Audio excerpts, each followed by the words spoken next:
So, welcome students to this 2 day sessions of revision of new CRPC, what you can call it. It's called BNSS. And not to worry, since your exams are around the corner, we are doing this session. So, just with a formal introduction as to how BNSS has come into picture, Indian criminal justice system has three most important, or rather, three important legislations that form the bedrock of the justice system. One is IPC, Indian Penal Code, which was made way back in 1860. CRPC, that is Code of Criminal Procedure of 1973, and Indian Evidence Act in 1872. Now, these statutes comprehensively defined offenses. They gave punishments, outlined legal procedures, regulated evidence admissibility. Because though investigation may be complete, maybe some kind of an offense takes place and the investigation gets completed, but do you have the evidence to prove that the person is the one who has committed, say, for example, theft or robbery, etc., in the courts of law? So even though it is important to look into the fact that we have certain, say, system of collecting evidence and presenting it in the court, whether that is sufficient is one important thing that people have always been questioning since ages. Because if there is something that has happened, there has to be an opportunity for the person to be caught and an opportunity for the person to explain himself. And how are we going to look into all this? So these three important legislations come handy. Now, as the time passed by, these legislations have become partly obsolete. As you can see, it is formed way back in, like, say, 1860 and 1872. Though they are very important, and of course, they are the foundation of Indian, say, criminal justice system. Some way we felt as a country that there has to be a change. Now, why there needs to be a change in the legislation of any country? Because if you see, you have to change with time. Things change with time, and so have the criminals' mindset, and the way people commit crime has changed. For example, people used to steal money from your wallet. Those days are gone.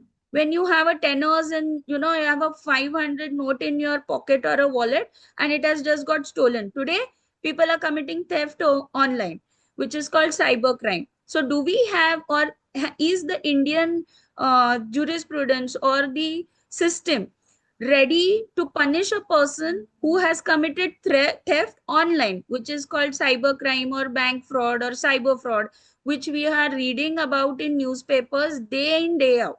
So, are we ready for such a thing? We have to be, because it is increasing.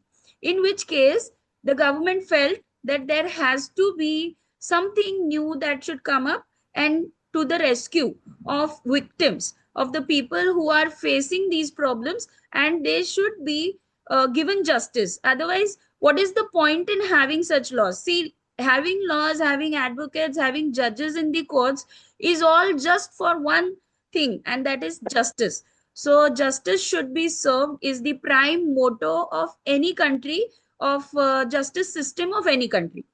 Protecting their people, protecting citizens of the country is the main, or the rather, I would say, the prime motto of any government of the country.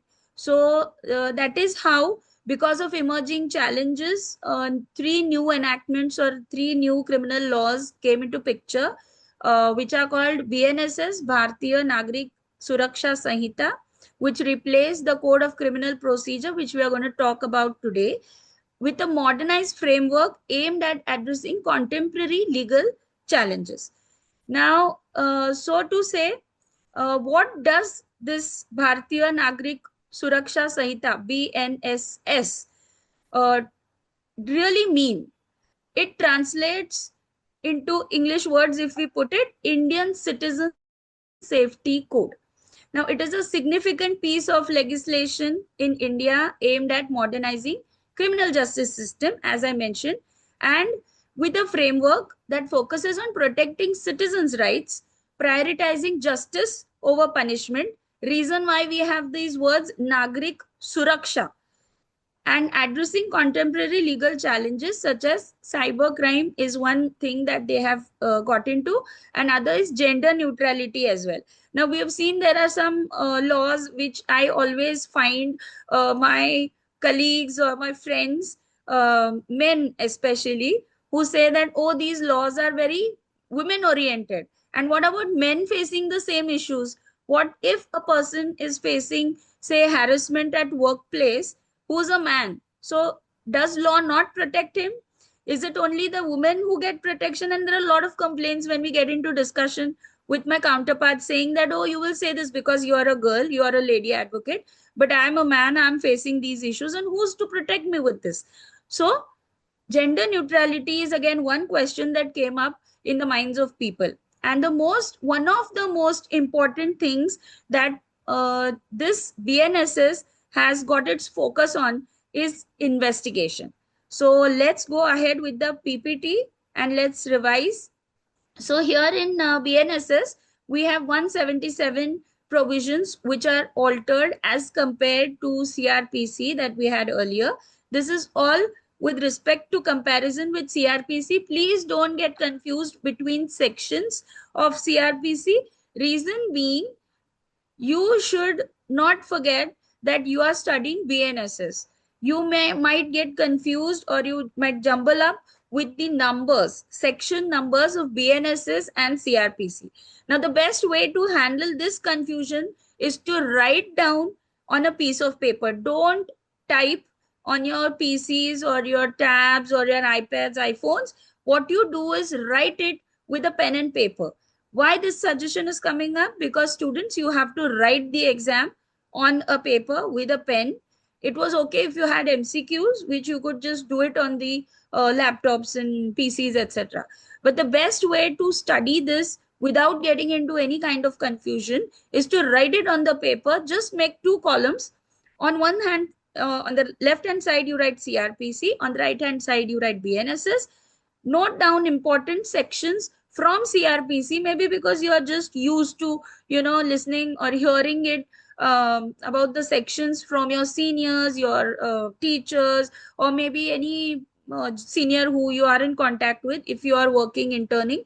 So you just write down those, try to find out the similar section in BNSS that explains the same provision which you are wanting to write about in CRPC, and write it on the right hand side and compare. So you know that this section is alongside the section of so and so in BNSS, which will not create confusion. You just take it like a Bible and you read it every morning. I'm dead sure in 4 days you will be by hearted with everything.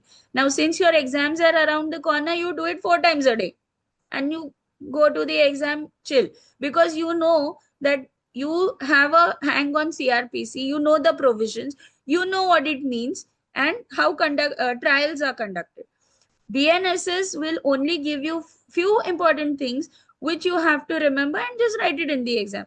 As far as judgments are concerned, I think your exams or examiners will accept the judgments which have come from CRPC.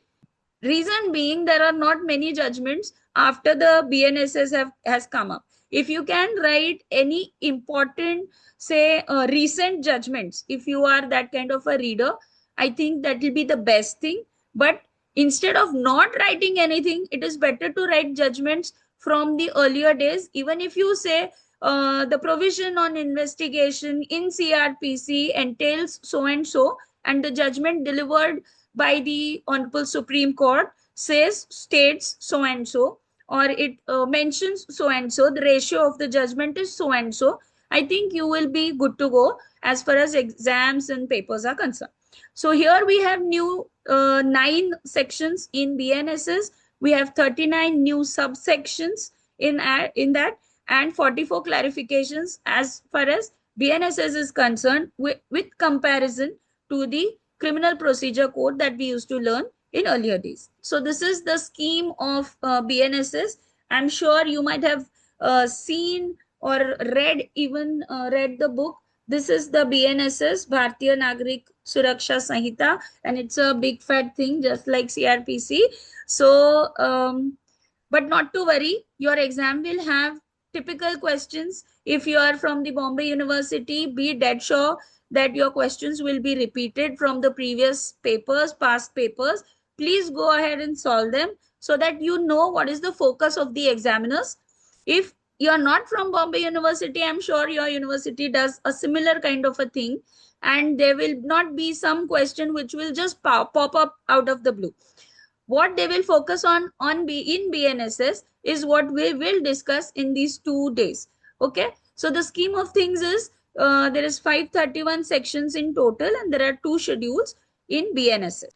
So it is not just randomly done. That is the reason why I've mentioned that it is a structured set of sections. One, it is a modern legal framework. Why we are saying this? Because it will not only cater to the older crimes, say for example, very simple thing like theft of mobile, with theft of anything rather. In today's time, it is mobile. There were no mobiles when this CRPC was done. So it was only theft. That is the reason why we are saying this is a modern legal framework. As I mentioned, it will cater to things like cyber crimes, which is the ongoing thing right now. Next one is criminal procedures are set out in such a manner that will help not only the investigation and the investigating officer and the whole system, but it will also help them in putting forth what they have to say in the courts of law in a very systematic manner, giving power to one person, a person as in one team, say one party, as to say the police or the police officers, the whole team who is investigating the offense that has been set out in the place. So not only giving them power, but not giving them excessive power so that they, overstep the laws or the system or the general practice that they follow. So here we also have something which is for the victim. They will also see to it that we are protecting the accused. It really doesn't mean that a person is accused and he's got arrested, that he should suffer, for the rest of his life, or should suffer in a manner that is not right, because ultimately constitution is like the gospel truth of any country. And our in India, we have a very beautiful constitution that not only protects the common citizens, but it protects the accused, it protects the rights of every person, right from the dead person till the newborn or yet to be born child, which really gives plethora of rights to everybody in the country, whether you are an Indian or not. So that is very important.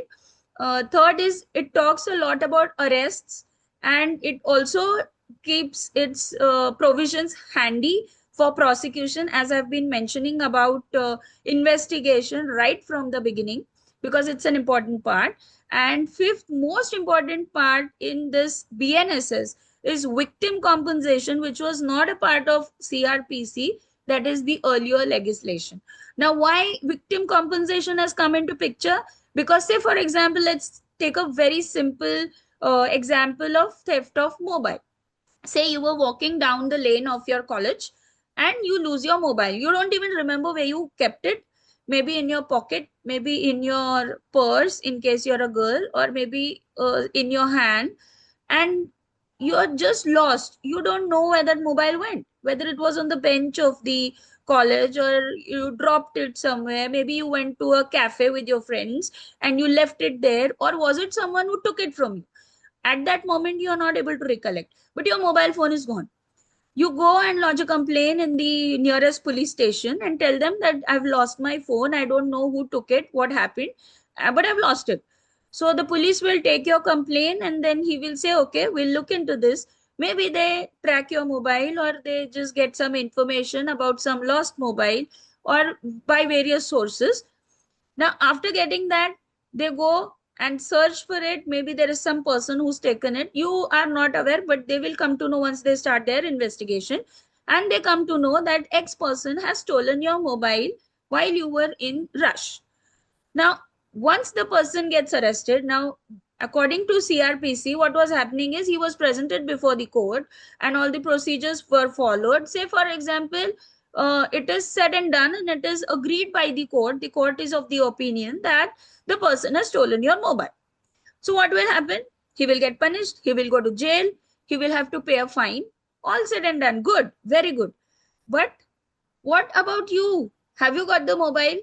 Of course, if there is a recovery, you've got your mobile. But is it in that same condition? Is it in that good condition? I remember one of my friends telling me she lost her iPhone, which was like 5 days old in her hand. And then when she got it back, it was like all tampered. The screen was not looking good. It was not really in very good shape.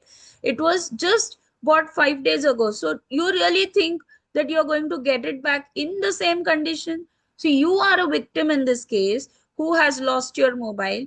No fault of yours, but you're getting back something which you did not lose. You're getting a damaged product. You're getting a destroyed thing. And now what do you do about that? So in this, this is the simplest example. Victim compensation has been in the justice system for other cases like rape, POXO, etc. Right?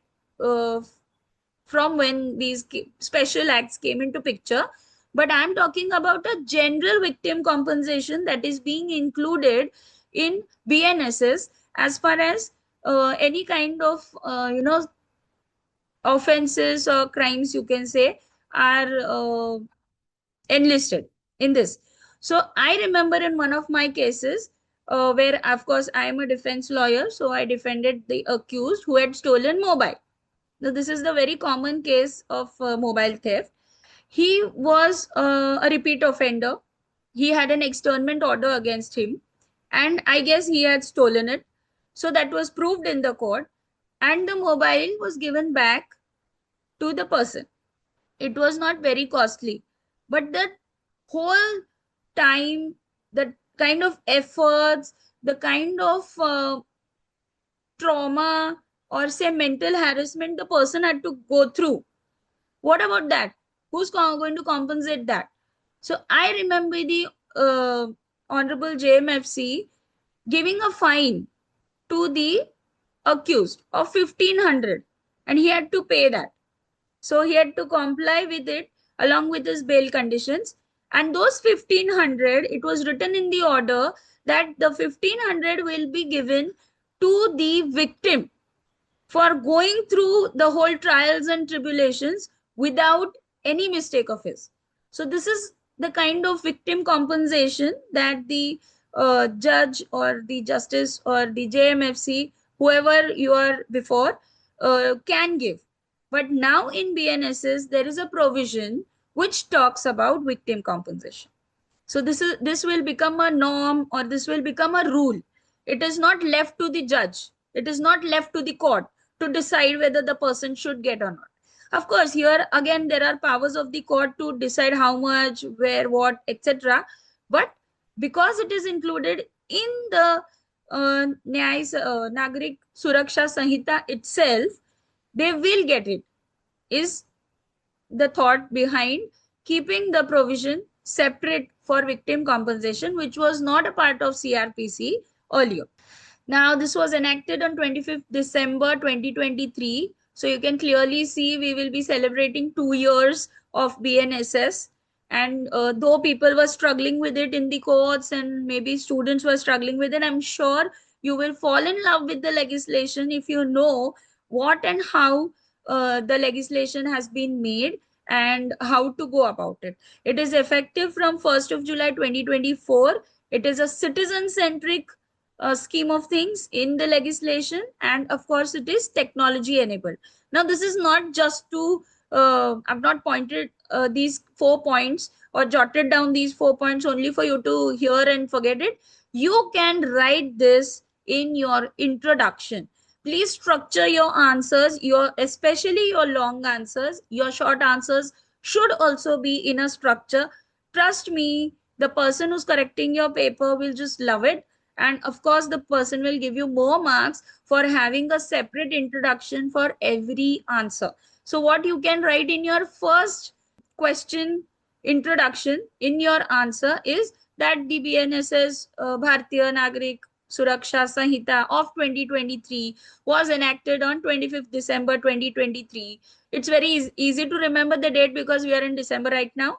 It got effective from 1st July 2024. It is a very victim centric, it is a citizen centric kind of a legislation which helps to protect the citizens of the country. Also, the BNSS is one of the three new criminal laws which were introduced by the government of India. They are the backbone of the Indian judicial system. And the BNSS, one of the stark features is that it is technology enabled kind of a legislation. If you are attempting something related to, say, investigation or something related to panchanamas, where they are supposed to record panchanamas on the say, make it a file on the pen drive and submit it to the court, which is coming to the court right now. So all these kind of nuances you can add, and you can make your answer pretty good. Try and understand the whole purpose of getting BNSS into practice. Also try and understand what is different as far as CRPC and BNSS is concerned, so that you can point out to those important sections, important judgments, along with an understanding of what is a part of, or what is the crucial part of BNSS. So now again, something that is a little type of a knowledge, and which you can introduce not only in your say introduction, but also in your ending part, which is like the opinion that you express. Now if you don't have an opinion, say for example you got a long answer wherein you are structuring your answer into majorly 3 paragraphs, but the middle paragraph should again be broken into many other paragraphs. So first will be your introduction, as I mentioned. Then you will have the main crux of your answer, which is like the trunk of your what your provision talks about. Say for example, you are somebody was asking about investigation, so you are talking about investigation. You have these 1 2 3 4 kind of a section that you have to express. So you break it up into one paragraph talks about one section, then the other, then the other, then the other. Make 4 5 paragraphs, which is the main body of your answer, and then you have a conclusion. So please try to write it in capital. This is what I used to do in my answers at LLB and LLM. I think I decently scored at that time. So what you can do is write it in capital, introduction, and then write the introduction. Then you write the answer. Don't write anything for, don't like title it anything. And then write conclusion, in capitals, and then write your conclusion, which could be your opinion, or which could be like the concluding part, or the understanding, the gist of your answer. This is so and so because of this and this. So what you can write, as I've mentioned some points here, is one, incorporating electronic processes. This is about BNSS, one stark feature. Then victim protection schemes that has been introduced in the BNSS. Most important and like the thing of the day today is forensic investigation. You might have watched something like crime scene investigation, maybe on Netflix. You might have watched that web series called Asur, which spoke about forensic scientists. Now you have a lot of web series which are coming up and telling you. You all know about the doctor in CID who keeps doing forensic examinations, right? So investigation now majorly, or rather I would say essentially, wants the investigating officers to get such scientific evidences on record, such as forensic science or forensic evidence, to clearly state that the accused is the person who has committed the crime.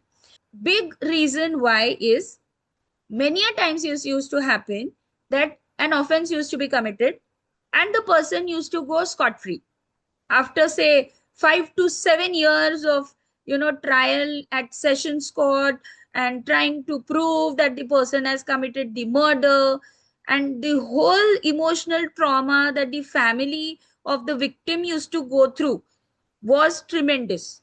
And after so many years, just imagine that the person is scot free.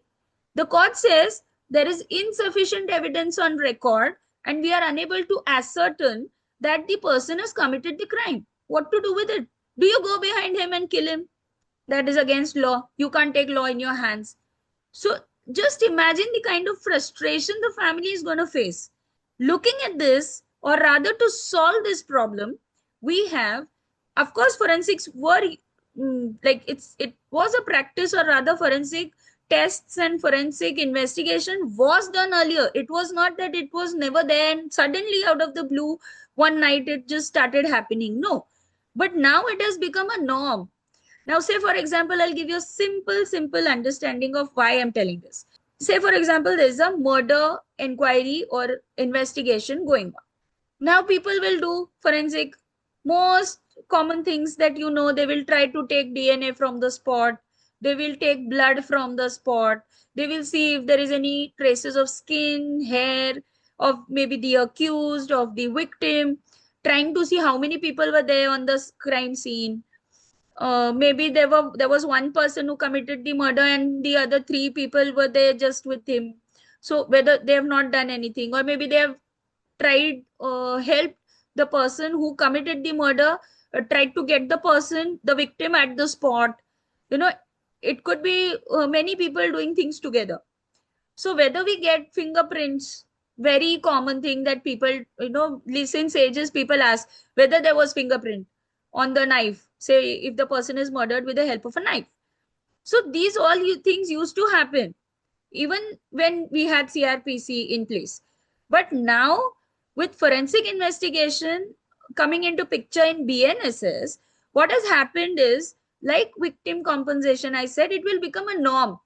It will give out standards as to what and why is to be presented. I remember as a defense lawyer in the courts of law, when I represent even a simple small thief, say the person, so I shouldn't be calling him a thief, but the person who's committed theft, let's say, he's accused before the eyes of the law in the court, and he is brought to the court with some, say, mobile is also recovered. Okay, let's not take knife here as well. So we have the phone recovered. Now, two important things that I always keep asking myself to ascertain, or rather to guarantee, maybe one, the presence of the accused at the spot of the crime. Two, whether he's done it or not. See, many a times what happens is these people have really not done anything. And they just get dragged because they have a past criminal record because of various reasons. You know, they are the people who commit theft of mobile in so and so area. So that person becomes a big suspicious person in the eyes of the police. And somehow, if they get any trace, say for example, I know one person, one boy of 25 years old. He was someone who used to commit repeated mobile thefts in a particular area. And this fellow stopped committing theft. He is studying now. He is attending college. He is completing his education and staying with his mother and father, with his family. And he's not really committing theft now. So he says, ma'am, I've stopped doing all these nonsense things now. And I'm completely focused on my studies, education, and I'm going ahead with a good life. So, of course, law, as a society, we people have given him an opportunity to rectify his mistakes, reform his acts, and be a good citizen of the country. Now, what happens is, one fine day, some mobile has got stolen from the same area, and he was going to his college. He is caught in the CCTV camera at the junction. Okay, we have CCTV cameras at according to traffic rules, or on poles at junctions. So they saw his face. Now, police had ended their chapter over there, but once they saw him in the CCTV footage, what they said is, oh, has he started committing theft again? they picked him up and they brought him to the court saying he is a regular offender. He is a repeat offender. He has a past criminal record. Now, what to do with this? Whether he had committed the theft, I spoke to him. He said, no, ma'am, I was going to college and this is my time for to cross the lane at that time. I said, okay. Looked at the evidence as the trial began and it went ahead. Along with me, even the police realized that there is no evidence to prove that he had done the same. So what happens is such stuff happens that people get dragged into a certain offense because of many reasons. One most favorite or one most rampant reason is they have a criminal record, which is like a long record and it's a past record. So now with forensic or electronic evidences coming at help in BNSS will help not only the police but the court to know whether the person has really done it. If he's done it, what is his role? Because there could be four people. One person has picked the phone, he has passed it on to the other person. He traveled, he took it to the another place, and he gave it to the third person who sold it. So there are three different roles of three different people in the same theft of the mobile. So to know who has done what, also these evidences will come handy. Now this CCTV footage actually took him in custody, saying that he has committed the theft. And again, because of another CCTV footage which we found him coming out of the college, I could actually put a argument in the court saying that he was attending college during this duration from, say, for example, 3 o'clock to 5 p.m. and the mobile theft was committed at around 4. So this is something that came to his rescue, and it was an electronic evidence. Now, this is the reason why we have written incorporating electronic processes. In such a manner, forensic will also come into picture, as I was explaining about the murder offense that was committed with the help of the knife. So obviously, as a defense lawyer, you will ask, are there fingerprints on the knife? Did you find any DNA samples, which is a very favorite thing of the investigators as well as the forensic scientists, and as far as defense lawyers are concerned, because there could be many reasons why your fingerprints are left to the spot. Maybe it is an open land area, it's a village, many people cross the place. So how can you ascertain that there are tens and thousands of fingerprints? Who has done the crime? You cannot know. So DNA is something that people try to get. So such forensic evidences come to help, right, explained in BNSS, or rather there are separate provisions in BNSS which try to help the police and the courts. Now, why am I explaining you all this? And you must be thinking that, oh, this is a revision section. Why not ma'am is taking the sections which we are supposed to write in the exam? Because this whole understanding will help you in writing the answer. You cannot just throw sections on the face of the paper checker and say this section means this section means that. No, you have to write an understanding behind that. I think all these important points that are a part of BNSS will be the focus of the examiners or the paper setters for your BNSS exam. And of course, last point that I've covered here is modernized judicial processes or procedures. Now you'll say, ma'am, what is new in this? The courts are working in the same manner. But have you seen any big screens of TV on the walls of the court? We have introduced something called as virtual proceedings. VC, they say, video conferencing. So if, say, for example, your accused is in Taloja jail and he is not being able to be produced because of lack of police officials to get him here, it's again a cost. Getting him here is going to like spend times. It takes hours to travel from town to Taloja. So all these kind of things will cut short, and let's take him on a screen, conduct the trial, and he may be brought at a reasonable time. Say, for example, we are recording his statement or he needs to see the evidence. You need instructions as a defense lawyer. Then you can get him to the court. But otherwise, you can have him on VC and you can just go ahead with the trial. So his absence will also not, curtail his rights. He will also be present, but without getting him into the courts physically. So these are some important provisions that I have written here. You can take a note of this. Section 15, section 100, section 104, 106, and 107. We'll be explaining all of these once we start explaining the sections one by one. Here I've jotted down only to tell you that these could be essentially a part of your answer, or rather, it could also be a question for you saying, what is this and this as far as section 100 is concerned? What is the outlook behind this? What is the thought behind it? It could be anything. So just jot down the provisions right now. Similar provisions with CRPC. Let's go ahead with that. So we are having a little comparison in case you have in your exam papers. So 1 to 5 talks about preliminary. These are preliminary provisions which may be giving you the definitions or an understanding of what the whole term is about. So section 1 to 5. Section 6 to 20 talks about constitution of criminal courts and offices. 21 to 29 talks about powers of the courts. Now, what is this and why is it important? Why I have written it that way? Because you might get the question in your exams saying explain powers of the courts.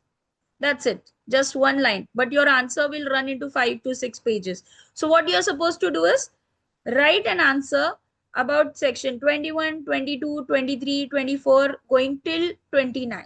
And that's how, just don't fill up pages.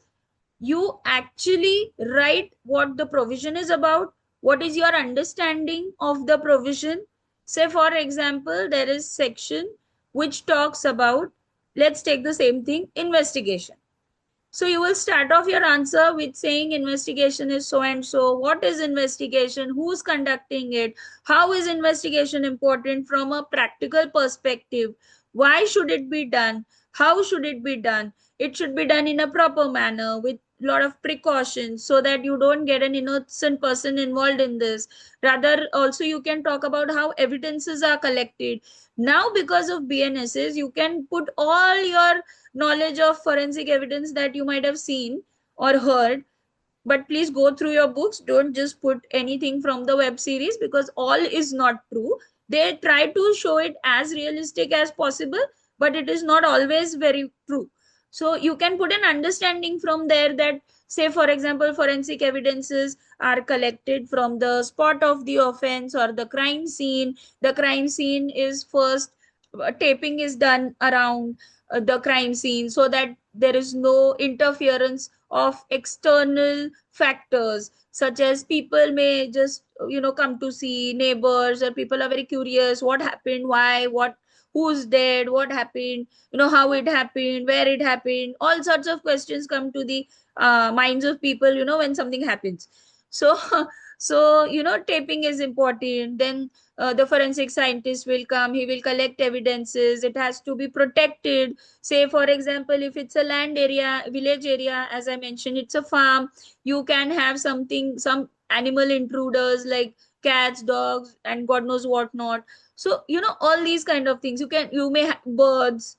Now, say, for example, I remember coming across a murder trial wherein the whole crime scene or the spot of the offense or the spot of the crime was actually contaminated due to some birds.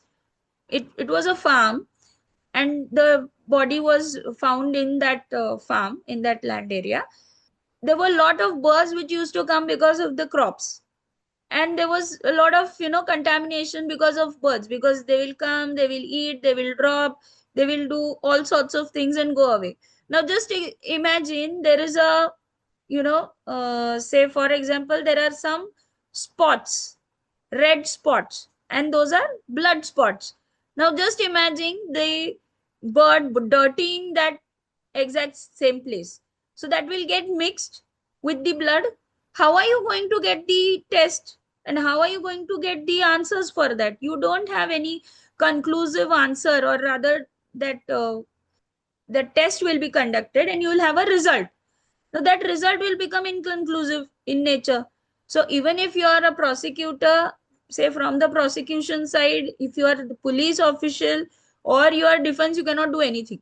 So, covering it up is important. So understanding these little things, making it a part of your answer will definitely help make it interesting. Don't make it too interesting, but also focusing on your sections. Write an answer which is readable and which is giving more focus on what the examiner wants to ask you about. So, for example, we were on section 21 to 29, powers of the courts. So, once this question is asked, you should know what is a court, what happens over there, why things happen over there, how things happen over there, who presides. You can, of course, write. I think one line will not give you a big this thing, but then it will help you in increasing your lines. It will help you in increasing your answer. The most famous question, or the very one of the questions that people face, even I faced in my life when I was studying, how to write 5 to 7 pages. I didn't know, but then once I started studying, I had good profs in my college. I came to know how to structure the answer. Also, leave one line after one paragraph. Please don't make it a complete, like a fair, mela. All your words are just jumping in. No, write it legibly, have some space, leave a line after one paragraph, make another paragraph with leave little, space towards your left. Start your answer like we do indentation while preparing a Word doc. So this will all, make your answer look neat and clean, and it will give you more marks only for presentation. Trust me, if your answer is worth 6 marks, that examiner will be so happy. He will not give you nothing less than 7 to 8. And I have given people marks like that only for presentation, making it legible, making my life easier as a paper checker, as an examiner, because I know that you know the answer. That only shows when you have clarity in writing, or if you have presented it well, it means that you know what you're writing. So do that. Section 30 to 34 is powers of police and aid to magistrate. 35 to 62 is arrest of persons. Very important part of, say, even CRPC or BNSS is arrest of persons, and a very important, most favorite question of the examiners and the paper setters. I remember going through so many papers and I've not missed this question. Talking about arrest of persons, please explain. Your question will be elucidate your answer with examples of arrest of persons. Why is this so important? Please try and understand. The legislation talks about arresting a person for committing an offense, and then the trial will follow. So the first thing that happens is arrest of a person, which is curtailing his rights as compared to, or the mentioning of so many articles in Constitution of India, which talks about most important article, which is 21. Article is right to life and liberty. So you cannot just go and curtail someone's liberty because you think that the person has done something. Arresting a person is going to put him in plethora of problems, his family in trouble. Also, there is going to be a lot of social shaming, or boycott by the society that he's staying in. All these points that I'm mentioning, you should mention in your answer for arrest of persons. Please try and understand, criminal law is, if I may put it that way, draconian as compared to civil law. In civil law, nobody is getting arrested. And the most important, what will happen, you will lose your property. Forget it, you may earn it again. But once a person gets arrested, once a person is curtailed in jails, is put in prison, his whole life changes. I have seen people saying, Madam, I've stayed in prison for so long, whether the society will accept me, I'm not able to adjust with people outside the jail. I'm okay inside. This is the kind of mental state that people get into. So arresting a person is one of the most important point in criminal law. You can definitely write in your answer saying criminal justice system mandates arrest of persons when a crime is committed, and this is one of the most important things as compared to civil law. Trust me, the person is going to be happy who's going to read this. Section 63 to 110 talks about summons, warrants, and processes. Again, a very important favorite question in your university papers, talking about differentiate between summon trial and warrant trial. If you go and check your papers, you will find this somewhere. You will say summons and trials. I got it in my LLM papers also. Please explain summons versus trials. Also include summons trials and warrant trials. So this is one important thing that you should read about and you should focus on. So here are the key features and modern provisions as I was talking right from the beginning. Let's go through real fast because of paucity of time. One is electronic and AV, audio video recordings as a proof or as an evidence in the court is important. Second is victim centric measures. Of course, as I mentioned about compensating the victim, why the person should suffer ultimately, right? But putting the person in jail is not his focus. Say you lose your mobile. Are you interested in knowing whether the person is in jail or not? You want your mobile back. You will tell your parents, Mom, I lost my mobile. So you will get a new one. Is that the focus? Going into the system, lodging a complaint, doing an FIR in the police station. Why you're doing all this and taking these efforts? Because you want your mobile back.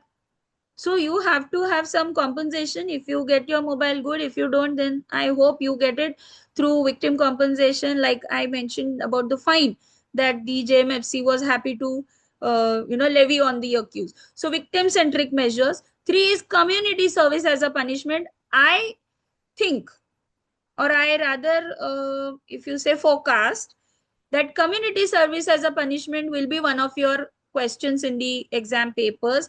Reason being, this is one of the most important new thing that they have added in BNSS as far as CRPC. If you compare in other countries apart from India, if you go and read, you will see that community service has been a part of their punishment. Say for example, I remember reading some provision in US law, in some state of some, they have different states, they are not together like us, they are a different state. You have to fly with a visa to from one state to another when you go to United States. So they have little different things over there, they have their own constitutions and stuff like that. So when I was reading one of the provisions, I remember if you break traffic rules, then you are supposed to do a community service. Maybe you are levied a fine also, but then community service was there, I remember. So what do? You go and serve so and so old age home in the community. So they call it the community or the county, and go and serve over there for a week. So you are supposed to go and manage stuff or do work and help around those old people in the old age home. So this is the kind of community service that the person or the accused may get for, say for example, petty offenses. Here it is not that you murder someone and you go and do community service. No, please understand. Community service can be given as per provisions of law, as per provisions of BNSS. Now that is the law, only for petty offenses or offenses which are like not very grievous or grave, you have not harmed the society. Say for example, you say that some person has intruded in the area and he has committed some terrorist activities. You really think that the person is going to get into some community service as a punishment? Do you think that is the easy way out for him? No, there are separate punishments prescribed in the law for various offenses. Okay, so that is one. Other thing is witness protection scheme. Now, when there are people who want to be a witness in your case, but they are scared. Of course they are. Now, say for example, I wish to go and tell that A has killed B. Who's to give the guarantee that the person will come and harm me? So I'll be scared, right? Whether you are an eyewitness or you are the person who was at the spot of the crime, maybe later you are not an eyewitness, but you've seen the person going somewhere. I saw so and so person crossing the river at so and so time. I could be a prime witness in that then. It is not a direct evidence. I am not an eyewitness, but still I am something that evidence is very crucial to the case.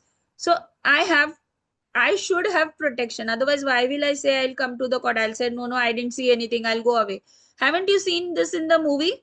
The villain commits like a big stuff over there. He kills 4 or 5 people, goes away, And everybody, the whole town, if you, I think every other South Indian movie has this. If you see, there is a one big fellow who's like the head of the village. He is a criminal by all means. He does all sorts of things. He harasses the young or the villagers staying over there, not just young, everybody. And they have seen that he's killed somebody with a big, koita or a weapon. Koita is the most famous weapon of everybody. I don't know why, even in the movies, even in courts I've seen. So he commits the crime in broad daylight and he just walks away. The whole village has witnessed it, but nobody will come and say he killed it. Why? Because I'm scared. I don't know. I didn't see anything. Police will try to, push them, try to convince them. They will say, sir, I don't want to die. So this is what is happening. Now, in BNSS itself, they have introduced something called as witness protection scheme, which could be again an like important question in your paper, but I don't see it to be a long answer question because it may have only a bit of writing. So you will have to write all this knowledge, wherein how a witness should be protected, why he should be protected. Of course, stick to the provision, what is mentioned, write that. But your conclusion, your introduction, even in the body of the answer, if you say write this, and if you write, say, some judgment, or even if you have come across, now I remember doing this during my LLM, including judgments from US, UK, where such a thing. Now, community service is included in BNSS, but in CRPC, it wasn't there. So, community service as a punishment. You have this most important and favorite question of all the examiners, I think, of every university, talking about types of punishment. What are the types of punishment? So, there will be reformation and other 4 or 5 stuff that you can write. Maybe they ask about, talk about community service as punishment and other forms of punishment. So, you can include this and compare community service as a punishment with other punishments. So how community service helps instead of putting the person in jail, then you can talk about reformation. So you can give him an opportunity to reform and lead a good life. Maybe after doing community service, he realizes how life is important, how protecting rights of others is important. Maybe he doesn't have a family, nobody at home to care for. But now in community service, maybe he serves an old age home or a child care center. And then he realizes how things are, how life is with other, and he may reform. So this is the aim of community service as a punishment. So you can write that in your conclusion or in your introduction. Likewise, for witness protection scheme, you can include who is a witness, why the person may go for testifying or putting a testimony before the courts of law, or why should he go to record statements with the police. You can easily put sections over there saying this section gives power to the investigating officer or the police officer, in simple terms, to record statements of the witness, to record the statement of the victim, of the complainant. Just add this so that your answer becomes long in a proper, regular, and like a structured manner. See, why am I telling this in this session time and again is, I have seen my friends doing this mistake. Also, I've seen students have checked so many papers. They just write stories. Your stories are not going to get you marks. Don't write the same paragraph in other words. Don't do that. Write sections which are related. Say, for example, say I said witness protection may come for as a short answer. So what will you do? You will write only about that, write 1-2 provisions here and there and leave it. No. Talk about recording statements of the witness by the police and introduce the section over there. So that will give you an opportunity to not only write logically, but also will tell your examiner, the paper checker, that you understand what is a witness is the first thing. Who is a witness? So why is it important to protect him? Write about murder trials, write about other, examples, or maybe you can find some landmark judgment which talks about the person being acquitted only because there was no evidence on record. There are eyewitnesses in many cases, but they don't come ahead. Why? Because they are scared. Now, this witness protection scheme will change this whole, scenario. This is what you're supposed to write. Other thing is forensic investigation. We will talk about it. We were talking about it quite a while. And last is zero FIR and electronic FIR. Now, that could be a short note. What is zero FIR? How is it important? So you are supposed to understand what it is. Now, zero FIR is something, zero FIR and electronic FIR is actually something which you can do on a digital platform. Of course, you don't have to go to the police station, is what is electronic FIR. There are certain websites, or rather portals, not websites, also apps which are launched by the government, on which you can record stuff. They can record during investigation. They can record these statements. They have to punch in certain, what are the, enlist the evidences, send it digitally to the forensic team. They can send a request digitally to the prosecution saying we need to, cancel bail for this person, or maybe we can put him in witness protection scheme. All these kind of communications which took time earlier because of certain lacunae in CRPC has been got off with or done off with in BNSS. And zero FIR is, there is, you might have seen in movies or in, I think, web series or somewhere, wherein police used to say, oh, this and this has been committed. That is not our area. That is not our jurisdiction. You please approach so and so police station, that is in your jurisdiction. This offense has not been committed in our jurisdiction. Now, BNSS says nothing doing, no jurisdiction and nothing. You take it and forward it to the concerned police station. You start with the process of investigation and let's speed up. Let's not waste time in looking at whose case this is, who is to do this, and wasting our time and losing on evidence or maybe witnesses or maybe any other thing. Maybe the victim may get, something has happened to the victim and the victim may die because you're just losing out on time just following procedures. So this is what is about zero FIR and electronic. Please understand that these could be your questions in the paper, because whatever that is new, that is introduced, it is just about, as I said, 25th December, we are just about to not even complete 2 years. It will be in 25th by the time you will have your exams. So what will happen is people will ask you questions in the paper. Please try and understand those kind of questions, which is something new in the provision.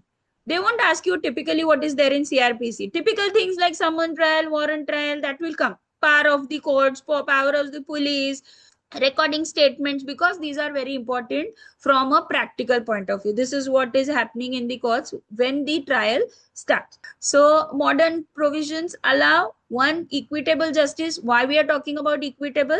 Because one, victim compensation is introduced. Two, forensic investigation is introduced, which will help the investigation and the prosecution in proving the case. Other thing is witness protection scheme.